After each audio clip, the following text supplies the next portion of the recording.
अस्सलामु अलैकुम रहमतुल्लाहि व बरकातुहू। अब्दुल करीम आज़ाद मुखातिब हूँ। आज का हमारा मौजू है सोजिश और वरम की हकीकत और इसका तफसीली तारफ़, ख़ास तौर पर इसका साथ साथ इलाज भी बताएंगे। याद रहे कि सोजिश पैदा होने से पहले मरहल तय करने होते हैं।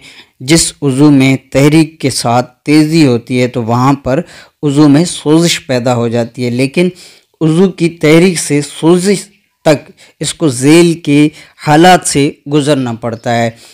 नंबर 1 लज़्ज़त, नंबर 2 बेचैनी, नंबर 3 हबस, नंबर 4 कब्ज़, नंबर 5 खारिश, नंबर 6 जोश खून, नंबर 7 दर्द, नंबर 8 सोजिश, नंबर 9 वरम।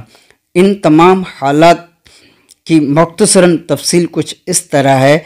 लज़्ज़त इस हालत को कहते हैं जब मुतहरिक उज़ू के मुकाम पर दौरान खून बढ़ जाता है तो इब्तदाई सूरत में लज़्ज़त पैदा हो जाती है, जैसे गुदगुदी करने से लज़्ज़त महसूस होती है। यही लज़्ज़त और लुत्फ़ की हकीकत है। बेचैनी इस हालत को कहते हैं जब लज़्ज़त में शिद्दत पैदा हो जाए तो वहाँ पर लुत्फ़ के बजाय बेचैनी बढ़ जाती है। हबस इस हालत को कहते हैं जहाँ रतूबत की पैदाश बंद हो जाए और खुश्की बढ़ जाए। खारिश इस हालत को कहते हैं जहाँ जब बेचैनी के बाद हबस व कब्ज़ पैदा हो जाए तो वहाँ खारिश पैदा हो जाती है। जोश खून ऐसी हालत को कहते हैं जहाँ खारिश में शिद्दत पैदा हो जाए तो वहाँ पर जोश खून पैदा हो जाता है।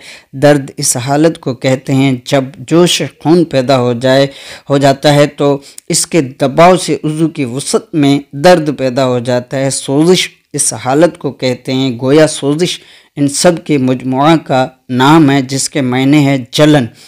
चूँकि सोजिश की हालत में इस मुकाम पर खून शिद्दत से आना शुरू हो जाता है, इसलिए वहाँ पर खून की तेज़ी से हरारत पैदा हो जाती है। गोया सोजिश में ज़ाहिरी तौर पर हरारत व सुर्खी और दर्द लाजिम है। ऐसी कैफियत को सोजिश कहते हैं। वरम इस हालत को कहते हैं जब सोजिश में शिद्दत पैदा हो जाए तो वहाँ पर कसरत खून और रतूबत की वजह से उभार पैदा हो जाता है, जिसको वरम कहते हैं। तो ये हकीकत है इस सोजिश की, जिसको इन तमाम मराहिल में से गुज़रना पड़ता है। तब सोजिश के बाद का जो मरहला होता है वो वरम कहलाता है। तो झेल के जो 6, 7, 8 हालात है इनमें से गुज़र कर सोजिश पैदा होगी, और सोजिश की जब तरक्की हो या इर्तिकाई मराहिल तय करती है तो वहाँ पर फिर वरम की सूरत पैदा हो जाती है।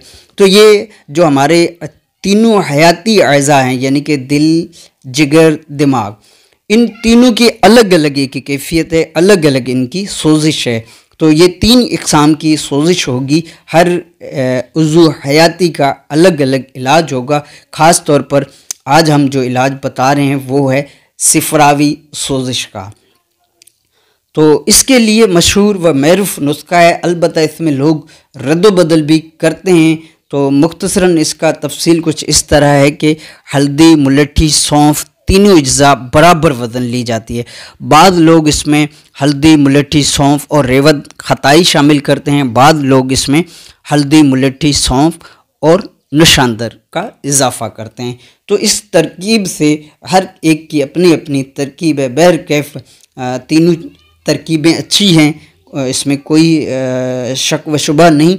अलबत्ता जो आम तौर पर जो इस्तेमाल में लाया जाता है नुस्खा वो है हल्दी, मुलट्ठी, सौंफ।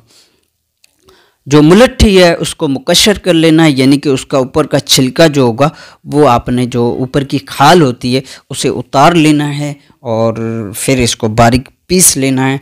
हल्दी जो लेनी है वो पिसी हुई बाज़ारी हल्दी नहीं लेनी, जैसे कि वो ये परचून की दुकान, करियाना की या मसाला जात की दुकान पर हल्दी पिसी हुई मिलती है वो नहीं लेनी। गिठानदार जो हल्दी साबित जिसे कहा जाता है वो लेकर और उसको अच्छी तरह कूट कर पुन छान कर वो इसमें मिलाई जाएगी। तो इस तरह हल्दी, मुलट्ठी, सौंफ तीनों अज्जा खालिस अच्छी वाली मयारी चीज़ें लेकर और इनको बारीक करके फिर अच्छी तरह मिक्स करके ये आपकी दवाई सोजिश के हवाले से तैयार है। बिलखुसूस सिफरावी सोजिश के हवाले से मिकदार खुराक 1-1 ग्राम सुबह दोपहर शाम पानी के साथ इस्तेमाल कराएं। इसके इस्तेमाल से इंशाअल्लाह अज़्ज़वजल सोजिश की जितनी भी तरक्की हो चुकी हो या जितनी भी उसमें तकालीफ पाई जाती हों वो धीरे धीरे ख़त्म होना शुरू हो जाएंगी। तो इस तरह यहाँ तक इस्तेमाल कराएं ताकि जो सोजिश की तमाम तर अलामात या कैफियत या तकालीफ वो